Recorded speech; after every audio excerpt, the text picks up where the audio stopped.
Washington, CNN. Michigan Governor Gretchen Whitmer on Friday extended her stay-at-home order through May 15 while relaxing restrictions so some businesses can reopen and the public can participate in more outdoor activities like golf and motorized boating. Whitmer, a Democrat whose national profile has risen in recent months, has been under heavy pressure from Republicans and conservatives in her state to ease the stay-at-home guidelines, which are among the strictest in the nation. "We will consider this the preliminary stage of economic re-engagement," said Whitmer at a press conference Friday, adding that these changes will be dependent on the coming days. "If we continue to see our numbers decline, we can responsibly consider additional steps we can take. If we see an increase, we may have to be nimble enough to go backward on occasion."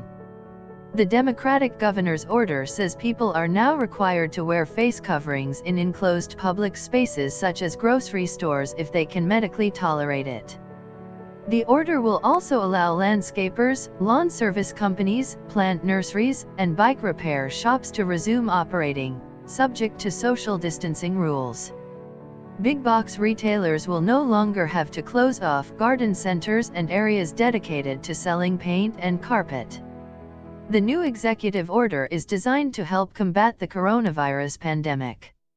It immediately replaces one that was scheduled to expire on April 30th.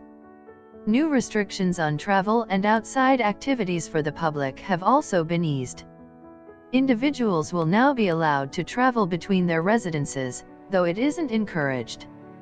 People will be allowed to use motorized boats and play golf, but not golf carts, in adherence with social distancing protocols. State parks will remain open under the order, which have been accessible during the health emergency. The new order comes the same day as Michigan Republican lawmakers are reportedly convening to consider two bills to scale back Whitmer's executive authority given to her under the 1945 Emergency Powers of the Governor Act.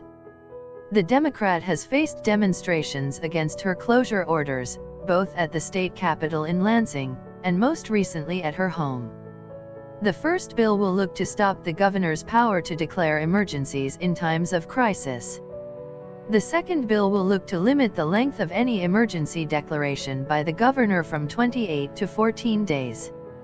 Speaking to reporters on Friday, Whitmer reiterated her vow to veto any bill that would repeal executive authority from her office. "I am not going to sign any bill that takes any power from me or any future governor.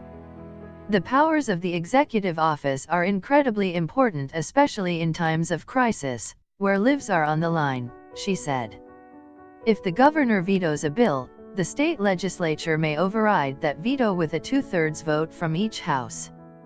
Michigan currently has more than 35,000 cases of coronavirus with nearly 3,000 deaths, according to the latest tally from Johns Hopkins University. Later on Friday, Michigan Speaker of the House Lee Chatfield, a Republican, announced the appointment of 5 state representatives to the bipartisan Joint Select Committee on the COVID-19 pandemic. Chatfield appointed 3 Republicans and 2 Democrats. The committee is expected to review Whitmer's response to the coronavirus. In a news release, Chatfield said the committee will hold state government to higher standards and deliver transparency. "The legislature is the voice of the people, and the people of this state have very serious questions and concerns about how this pandemic is being handled by state officials.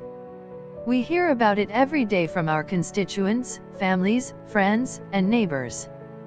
The people we represent deserve answers, and this bipartisan committee will work hard every day to get them," Chatfield said in a statement.